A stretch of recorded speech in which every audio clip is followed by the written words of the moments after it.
किसकी तपस्या में कमी रह गई? जी हां, बीते कुछ दिनों से लगातार नोटिस कर रहा हूं कि गोदी मीडिया को बड़ी चिंता हो गई है राहुल गांधी के एक सेनापति की, नाम पवन खेरा। जिसे देखो, जिसकी जबान पर देखो, एक ही बात है कि भला उनकी तपस्या में देखिए फिर से कमी रह गई, फिर और तपस्या करनी पड़ेगी। हर कोई पवन खेरा के प्रति ऐसी चिंता जता रहा है जैसे कितना सगा हो।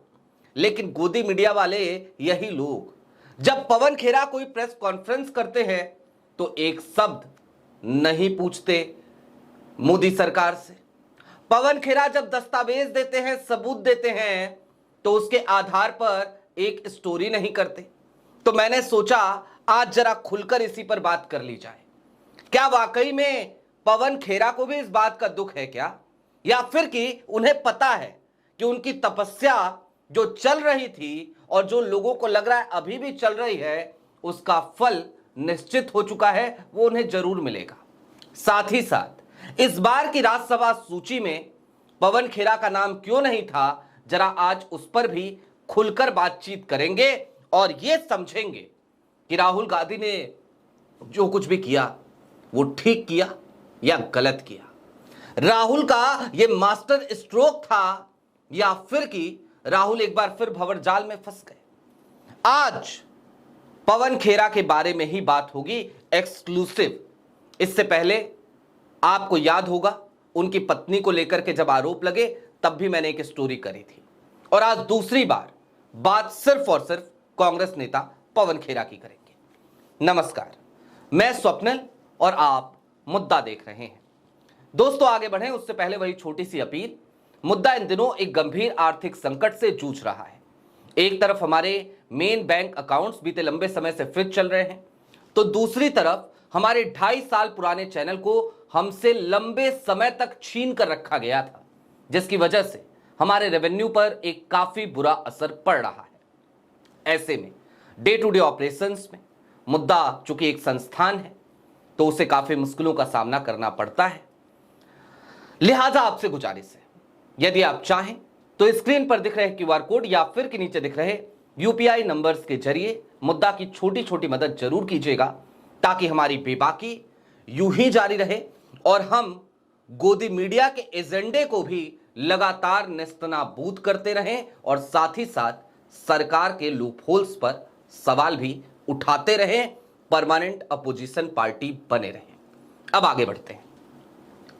दोस्तों, बीते कुछ दिनों से आप लगातार ये स्टोरीज हर जगह पर देख रहे होंगे कि पवन खेरा साहब की तपस्या में कमी रह गई। कई लोग तो इतना आगे निकल गए कि उन्होंने यहां तक बता दिया पवन खेरा भयंकर नाराज हैं, भले इस बार उन्होंने ट्वीट ना किया हो।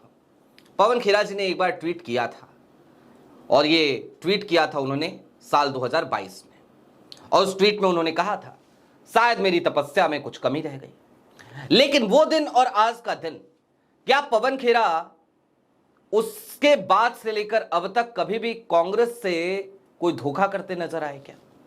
क्या वो कांग्रेस के किसी स्लीपर सेल के तौर पर नजर आए क्या? क्या वो कोई ऐसी ऊल जुलूल बयानबाजी करते नजर आए क्या जिसकी वजह से कांग्रेस का नुकसान हो? जवाब है नहीं।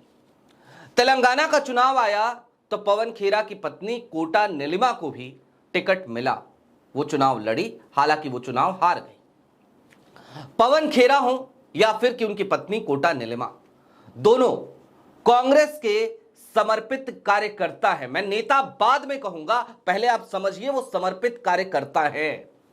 वो राहुल गांधी की आइडियोलॉजी के साथ चलते हैं, और जब मैं राहुल गांधी की आइडियोलॉजी कहूं तो आप इसे नेहरू और गांधी की आइडियोलॉजी समझिए, यानी कि आइडिया ऑफ इंडिया।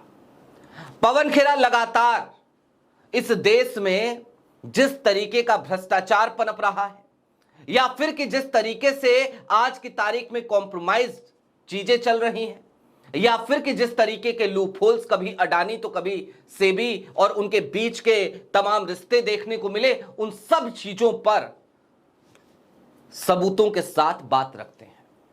पवन खेरा लगातार कांग्रेस के एजेंडे के साथ खड़े हैं, उसे पुश करने का काम करते हैं।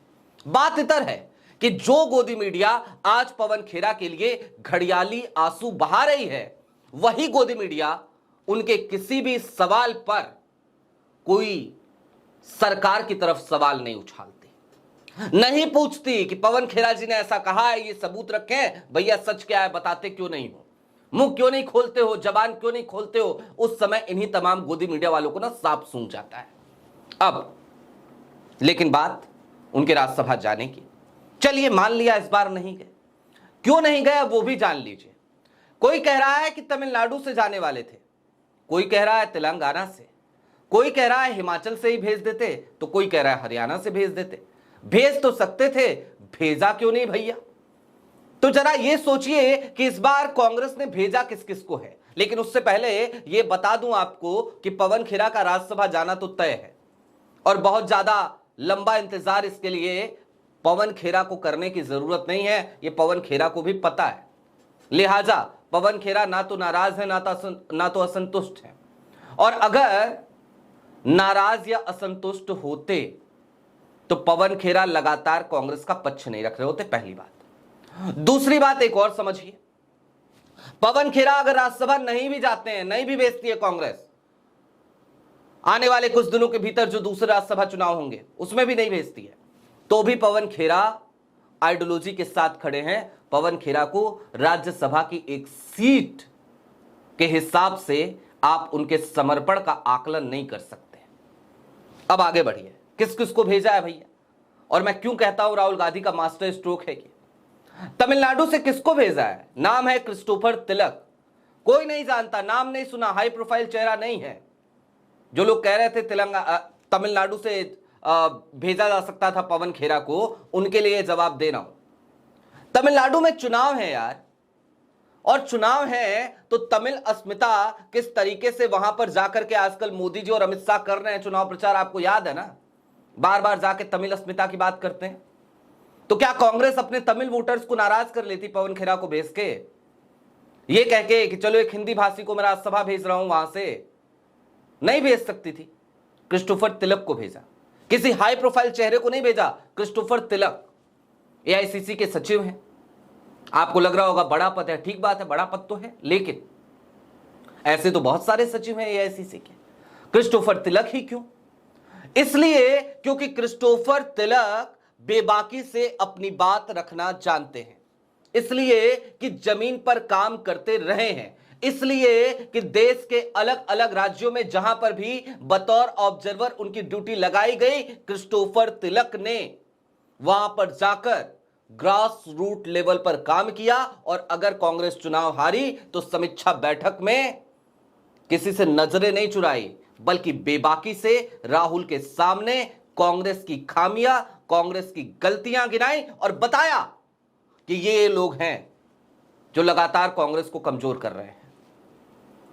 राहुल गांधी को ऐसे लोग पसंद हैं जो कांग्रेस की कमजोरियां उन्हें बताएं। राहुल को ऐसे लोग पसंद हैं जो ये बताएं कि वो कौन से लोग हैं जो कांग्रेस को कमजोर कर रहे हैं, बिना उनसे डरे, बिना ये सोचे कि सामने वाला कोई मुख्यमंत्री है, सामने वाला कोई पूर्व मुख्यमंत्री है।